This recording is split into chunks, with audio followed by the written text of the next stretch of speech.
여러분들 지금 이렇게 보이시는 게 뭔 것 같습니까? 굉장히 이상한 무슨 암호문 같잖아요. 그렇죠? 예. 200, 300, 400, 뭐 500, 뭐 다시 300, 400, 뭐 막 이렇게 되어 있잖아요. 이게 김진명 작가가 쓴 카지노라는 소설에 나오는 거예요. 예.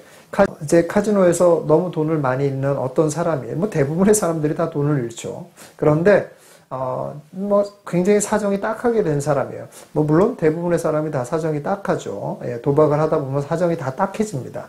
그 중에서도 특히 사정이 딱하게 된 사람이 있는데 이 사람을 좀 도와주고 싶어서 고수가 이 사람에게 해결책을 제시하는 겁니다.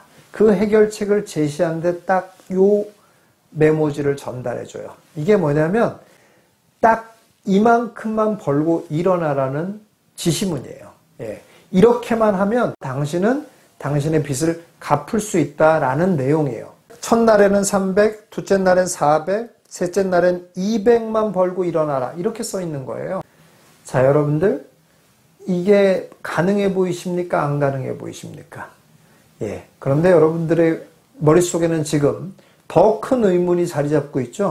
아니, 집 안 팔리는데 무슨 해결책 제시해 줄 것 같이 하더니만은 무슨 이상한 소리를 하고 앉아있나. 이런 생각이 드시죠? 예. 자, 이것과 집 안 팔리는 것이 어떻게 연관이 있는지 지금부터 설명을 해드리도록 하겠습니다.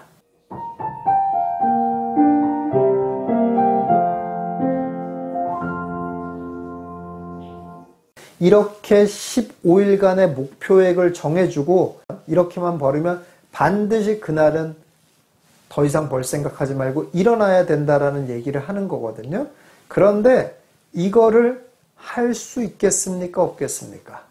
보통 사람들은 절대 못한다는 거예요. 놀랍게도. 돈을 못 단다는 게 아니에요. 돈을 못 단다는 게 아니라 그렇게 벌고 못 일어난다는 거예요. 너무 놀랍게도.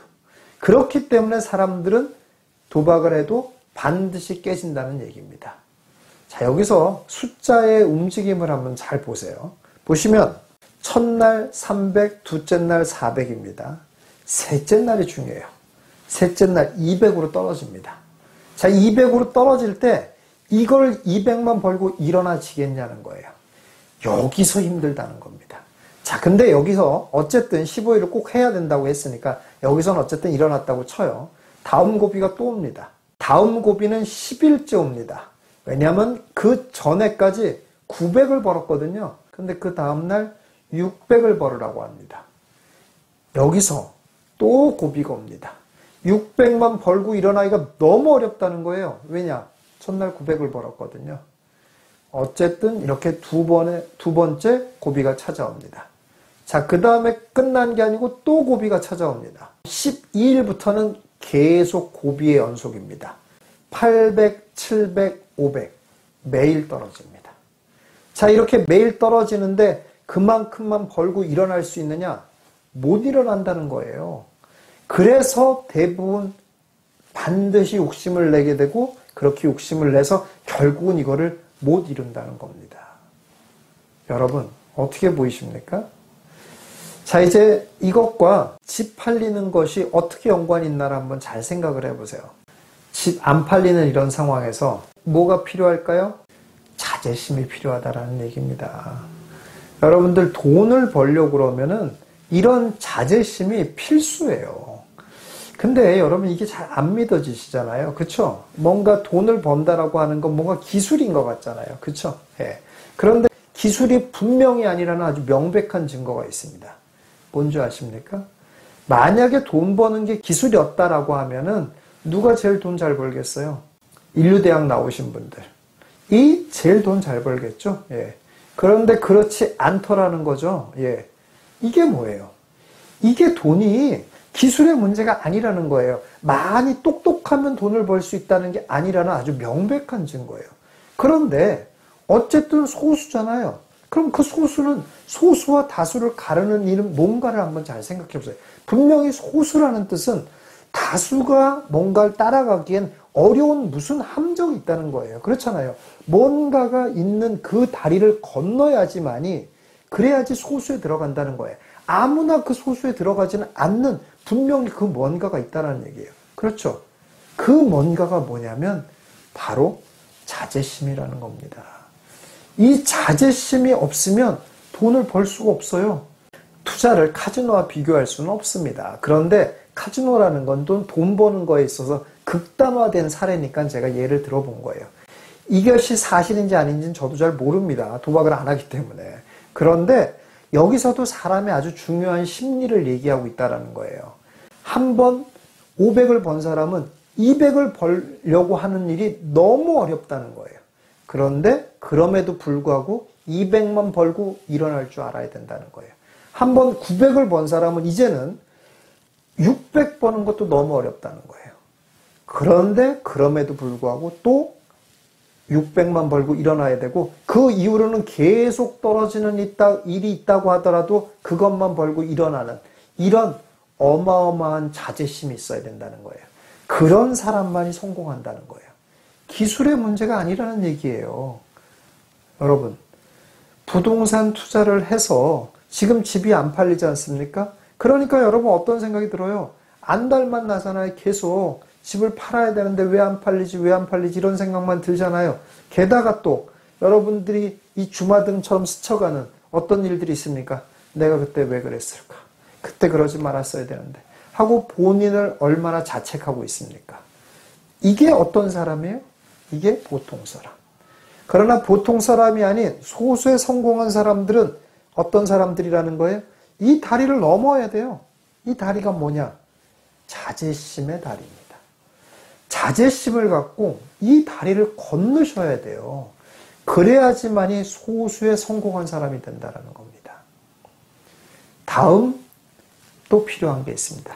지금같이 집이 안 팔리는 때 꼭 필요한 두 번째 것이 있습니다. 그럼 뭘 것 같습니까? 배움입니다. 여러분, 이거는 누구나 다 지금 배우고 있어요. 그렇죠? 예, 뭘 배우고 있습니까? 내가 욕심을 이렇게 내면 안 되는 거구나. 이런 걸 배우고 계시겠죠? 예. 또 뭘 배우고 있습니까? 이렇게 대중이 막 흥분할 때 같이 흥분하면 안 되는 거구나. 라는 걸 또 배우셨겠죠? 또 뭘 배우고 있습니까? 좀 좋지 않은 부동산 같은 경우는 내가 더 욕심내지 말고 팔아야 되는 거구나. 이런 걸 배우고 계시죠? 예. 잘 배우고 계십니다. 그런데 아주 중요한 거 하나를 꼭 더 배우셔야 됩니다. 그것까지 배우셔야 여러분들이 제대로 배우시는 거예요. 조금 이따 얘기할 거예요. 그런데 어쨌든 이렇게 배우는 건 잘하고 있는 거예요. 자, 그런데 이런 배움을 엉뚱하게 배우시는 분이 있어요. 어떻게 배우시냐? 예. 부동산은 때려쳐야 돼, 역시. 부동산은 하는 게 아니야. 역시 안 돼. 괜히 했어. 라고 배우시는 분들. 이런 분들 전혀 배움이 없는 거예요. 엉뚱한 걸 배운 거예요. 전혀 정말 가르쳐주는, 시장이 가르쳐주는 교훈을 배우는 게 아니라 엉뚱한 걸 배우고 있는 거예요. 부동산이 안 되는 것이 아니라 지금이 그런 때인 걸 뿐이에요. 그런데 그렇게 배우시는 분들이 있어요. 이렇게 배우면 제대로 배운 거다? 아니다? 예, 아니라는 겁니다. 지금은 정말 배움이 필요한 때입니다. 그런데 이 세 가지 말고 정말 중요한 한 가지를 배우셔야 되는 때입니다. 그게 뭐냐? 그건 바로 원래 시장이라는 것은 이렇게 호황과 불황을 반복하는 거구나라는 걸 배우셔야 된다는 겁니다.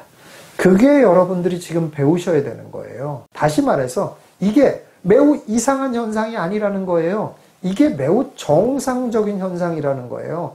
이런 정상적인 현상이 지금 온 거일 뿐이에요. 그거를 배우셔야 되는 거예요. 그걸 마치 막 되게 이상하게 왜 내가 사면 이렇게 된 거야? 막 왜 하필 이렇게 금리는 올라가는 거야? 이렇게 배우시면은 매우 잘못 배우신 거다 이런 얘기입니다. 여러분 지금 부동산 안 팔리지 않습니까? 그런데 여러분 인생 끝난 것 같이 죽상하고 있지 마세요. 예, 뭐 특별한 일 아닙니다. 원래 그런 거예요. 원래 이런 일들이 반복되는 게 정상이에요. 뭐 큰일 난 것처럼 호들갑 떨지 마세요. 그러시면 이런 일들을 통해서도 하나도 배우는 게 없는 거예요. 자, 여러분 이런 일들 때문에 부동산 이제 때려치려고 하십니까? 예. 네, 그럼 뭐라고 하겠습니까? 때려치고 싶으면 때려쳐야죠. 자, 그런데 여러분 처음 부동산 할 때 어떤 마음을 하셨습니까? 왜 부동산 했어요? 예. 돈 때문에 허덕이면서 살지 않으려고 부동산 했죠. 예.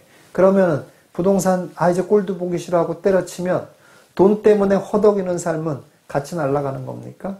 예. 여러분 돈 때문에 허덕이는 삶은 어떻게 구제할 거예요? 무슨 방법으로 구제받습니까? 예. 무슨 방법으로 거기서 탈피하실 수 있습니까? 돈 때문에 허덕이는 삶 살지 않으려고 부동산 시작한 거예요. 그러시면 배우셔야 돼요. 이런 일들을 통해서 여러분들이 배우셔야 됩니다. 여기서 못 배우시면 여러분들은 어떻게 된다는 거예요? 계속 돈 때문에 허덕이는 삶을 사시긴다는 겁니다. 그런 거 싫으시잖아요. 예. 그렇다면 여러분 이 고비 넘기세요. 예. 이 다리 건너가세요. 예. 건너가셔야지만이 여러분들이 꿈꾸는 돈에서 허덕이지 않는 삶, 풍요로운 삶, 그 삶을 사실 수가 있는 겁니다. 집 안 팔리고 있는 지금 여러분들에게 정말 필요한 것은 집을 팔아준다라는 어떤 소리가 아니라 여러분들의 자제심과 배움입니다.